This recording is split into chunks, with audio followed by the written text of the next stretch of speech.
અમારો હેતુ એ છે આવેદનપત્ર દેવાનો કે અમારા ધર્મગુરુ ખણીરામ બાપુ, રામ બાપુ, ઘનશ્યામપુરી બાપુનો આદેશના અમે પાલન કરી અને અમે હજારોની સંખ્યામાં ભેગા થઈ ભરવા રબારી એની થઈ જસદણ વિછિયા તાલુકાના ટ્રેનની ભરવા રબારી ભેગા થઈ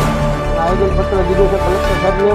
અમારે ગા માતાને રાજકી માતા બનાવો આવી અમારી માંગ છે. તો આગામી દિવસોમાં અમે કાંઈક અમારા સંતો મંતો કહે એનો આદેશ અમે પાળશું. આજે અહીંયા તારીખ 6 બુધવારે જે આવેદનપત્ર દેવા આવ્યા છે અમારા ધર્મગુરુ એકદા રાજ ખણીરામ બાપુ, ઘનશ્યામપુરી બાપુ, જે રામ બાપુ બાવળિયાળીવાળા જે આપણે આહવાન કરેલું આપણી ગાય માતાની રાષ્ટ્રમાતા જાહેર કરવા માટે તથા ઓલ ઇન્ડિયામાં જે આપણે આવેદનપત્ર આપવાના છે એની માટેથી અમે જસદણ વિછિયા તાલુકાના ભરવાડ અને રબારી સંયુક્ત ભેગા થઈને હજારોની સંખ્યામાં કલેક્ટર સાહેબને આવેદનપત્ર આપી અમારી માંગ છે કે ગાય માતાને રાષ્ટ્રમાતા